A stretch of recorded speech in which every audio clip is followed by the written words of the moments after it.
ঠিক যেমনটি একসময় ছিল যখন আল্লাহ প্রথম আসমান ও জমিন সৃষ্টি করেছিলেন। পবিত্র সময়গুলি অবশেষে পুনঃপ্রতিষ্ঠিত হয়েছে। বছরটি আবার ১২ মাসের, যার মধ্যে ৪টি চিরতরে পবিত্র। হে মানবজাতি, নিশ্চয়ই তোমাদের প্রভু এক এবং তোমাদের পিতাও এক। কোনো আরবের ওপর অনারবের বা কোনো অনারবের ওপর আরবের শ্রেষ্ঠত্ব নেই, না কোনো শ্বেতাঙ্গের কৃষ্ণাঙ্গের ওপর বা কৃষ্ণাঙ্গের শ্বেতাঙ্গের ওপর শ্রেষ্ঠত্ব রয়েছে, শুধুমাত্র তাকওয়া বা ধার্মিকতার ভিত্তিতে ছাড়া। তোমরা সবাই আদামের সন্তান এবং আদাম ছিলেন মাটির তৈরি। এক মুসলমান অপর মুসলমানের ভাই, তার ভাইয়ের সবকিছুই তার জন্য অলঙ্ঘনীয়, তার সম্পদ, তার জীবন এবং তার সম্মান, স্বেচ্ছায় যা সে দান করে তা ছাড়া। সাবধান, আমার অনুপস্থিতিতে তোমরা একে অপরের ঘাড়ে আঘাত করে হত্যা করে পথভ্রষ্ট হয়েও না। নিশ্চয়ই জাহিলিয়াতের যুগের প্রতিটি প্রথা এখন আমার পায়ের নিচে। সেই অজ্ঞতার যুগের রক্তের প্রতিশোধ প্রথা বিলুপ্ত করা হলো, সেই সময়ের সকল সুদ বাতিল করা হলো। আমি তোমাদের মাঝে এমন এক জিনিস রেখে যাচ্ছি যা তোমরা দৃঢ়ভাবে আঁকড়ে ধরলে আর কখনো পথভ্রষ্ট হবে না, আল্লাহের কিতাব বা কুরআন। তোমাদের স্ত্রীদের ব্যাপারে আল্লাহকে ভয় করো, কারণ তোমরা তাদেরকে আল্লাহের আমানত হিসেবে গ্রহণ করেছ এবং আল্লাহের অনুমতিক্রমেই তাদের সাথে ঘনিষ্ঠতা তোমাদের জন্য বৈধ করা হয়েছে। জেনে রেখো, তাদের প্রতি তোমাদের দায়িত্ব হল তাদের পোশাক পরিচ্ছদ ও ভরণ পোষণের ব্যবস্থা করা এবং তাদের সাথে সদয় আচরণ করা।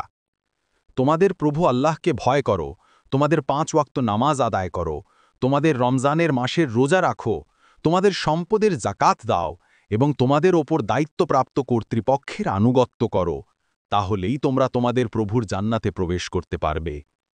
আল্লাহ এমন কোনো নবী পাঠাননি যিনি তার জাতিকে আদ-দাজ্জাল অর্থাৎ ভণ্ড মসিহ সম্পর্কে সতর্ক করেননি। নূহ আলাইহিস সালাম তার সম্পর্কে সতর্ক করেছিলেন এবং তার পরবর্তী নবীরাও তাই করেছেন।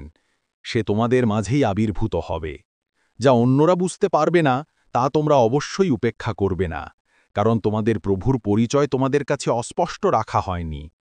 নিশ্চিত থেকো যে তোমাদের প্রভু এক চক্ষু বিশিষ্ট নন, কিন্তু দাজ্জাল ডান চোখে অন্ধ হবে এবং তার চোখ ফোলা আঙুরের মতো বেরিয়ে আসবে।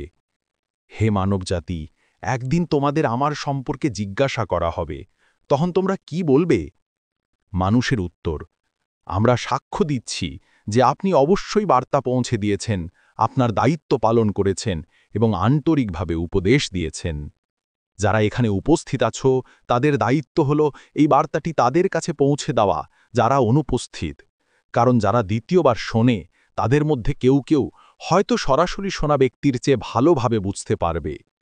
এবং আল্লাহ যেন সেই ব্যক্তির চেহারাকে উজ্জ্বল করেন যে আমার কথা শোনে, তা বোঝে এবং তারপর এমন কারো কাছে পৌঁছে দেয় যে তা শোনেনি।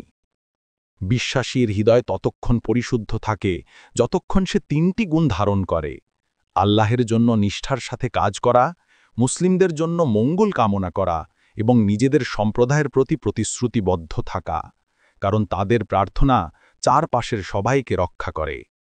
হে আল্লাহ, আমি কি আমার বার্তা পৌঁছে দিয়েছি? হে আল্লাহ, আমি কি আমার বার্তা পৌঁছে দিয়েছি?